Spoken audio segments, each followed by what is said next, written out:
এই সপ্তাহে চীনা এআই ডিপসিক পশ্চিমা বিশ্বে প্রচণ্ড আলোড়ন তুলেছে। এআই যুদ্ধে ওপেন এআই এর মতো মার্কিন প্রতিষ্ঠানগুলোর নেতৃত্ব চ্যালেঞ্জের মুখে পড়েছে। ডিপসিকের R1 ও V3 দুটি মডেলই চ্যাট জিপিটি বা জেমিনাইয়ের মতো পশ্চিমা মডেলগুলোর সমান। কিছু ক্ষেত্রে ডিপসিক আরও ভালো কার্যক্ষমতা প্রদর্শন করেছে। এই দুটি মডেলের নির্মাণ ব্যয়ও মার্কিন প্রতিষ্ঠানগুলোর তুলনায় অনেক কম। তবে চ্যাট জিপিটির মডেল অনুকরণ করে চীনা প্রতিষ্ঠানগুলো নিজেদের এআই টুল উন্নত করেছে বলে অভিযোগ করেছে ওপেন এআই।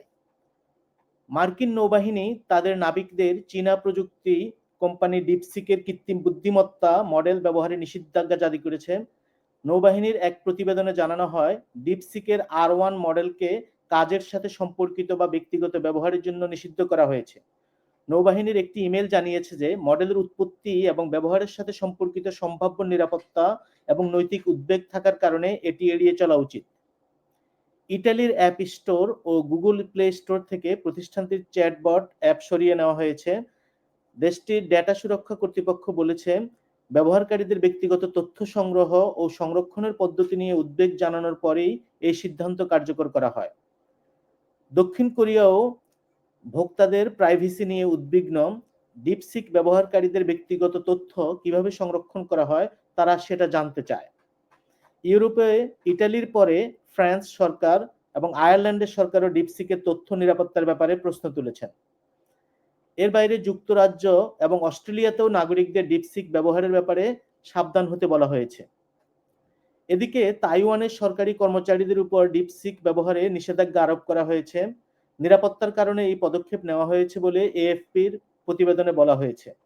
প্রতিবেদনে বলা হয়, তাইওয়ানের ডিজিটাল বিষয়ক মন্ত্রণালয় শুক্রবার বলেছে চীনা পণ্য জাতীয় নিরাপত্তার জন্য হুমকি হতে পারে।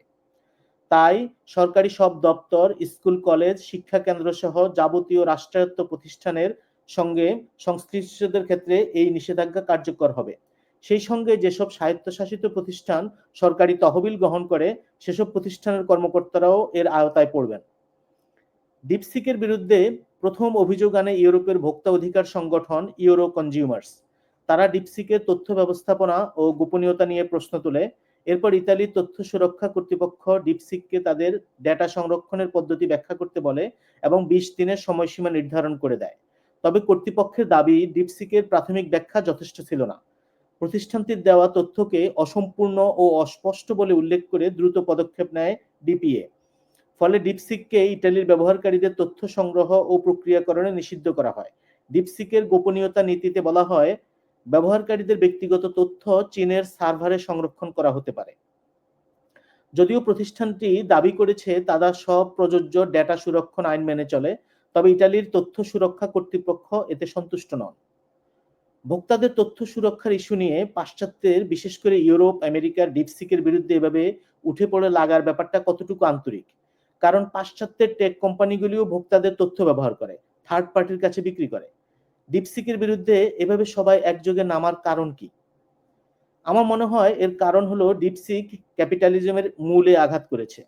আমেরিকান পুঁজির 3টা বৈশিষ্ট্য আমি বলবো, ডিপসিক এগুলোর একেবারে মর্মে আঘাত করেছে। প্রথম বৈশিষ্ট্য, নতুন উৎপাদিত সম্পত্তি খুব কম মানুষের মধ্যে থাকবে। টেক উদ্যোক্তা এবং টেক ইনভেস্টররা এ কারণে অনেক ধনী, খুব অল্প মানুষের হাতে অনেক সম্পদ। দ্বিতীয় বৈশিষ্ট্য হলো প্যাটেন্ট বা কপিরাইটস দিয়ে সব ধরনের কম্পিটিশন বন্ধ রাখা। এবং 3 নাম্বার, ইনএফিশিয়েন্ট। টেক মনোপলির কারণে যে পরিমাণ লাভ হয় তাতে আমেরিকান কোম্পানিগুলি এফিশিয়েন্ট হবার দরকার হয় না। ডিপসিক কম দামি, ওপেন সোর্স এবং এফিশিয়েন্ট, যেটা আমেরিকান মডেলের সম্পূর্ণ বিপরীত এবং আমেরিকান বিনিয়োগ নীতিমালার অ্যান্টিথিসিস। এর মধ্যে ট্রাম্প যে বিনিয়োগের কথা বলে ক্ষমতায় এসছেন সেটার উপযোগিতা নিয়েও প্রশ্ন উঠেছে। এআই এর জন্য 500 বিলিয়ন ডলার বিনিয়োগের দরকার আছে কি? কারণ ডিপসিকের কারণে মনে হচ্ছে 5 বিলিয়ন ডলারও অনেক বেশি। কৃত্রিম বুদ্ধিমত্তা দিয়ে আমেরিকার অর্থনৈতিক শক্তি প্রকাশের আশা এখন দুরাশায় পরিণত হতে পারে। দেখা যাচ্ছে ইলন মাস্ক নিজেকে যেরকম এফিশিয়েন্ট দেখাতে চান, চাইনিজরা তার চেয়ে বেশি এফিশিয়েন্ট। আমেরিকা এআইতে সাফল্য না পেলে ট্রাম্প আইসোলেশনিস্ট আইডিওলজি, আমেরিকা ফার্স্ট তত্ত্ব বাতিল হয়ে যাবে। ভালো চিপ যদি তত গুরুত্বপূর্ণ না হয় তাহলে তাইওয়ানের সেফটিও অনিশ্চিত হয়ে পড়বে। এখন উন্নত চিপের জন্য সবাই তাইওয়ানকে সেভ করতে চায়, কিন্তু নিম্নমানের চিপ দিয়ে একই কাজ করা গেলে তাইওয়ানের এক্সক্লুসিভ পজিশন শেষ হয়ে যাবে। তখন চীন তাইওয়ান দখল করে নিলে কম হইচই হবে। এ কারণে তাইওয়ানের উদ্যোগ বোঝা যায়।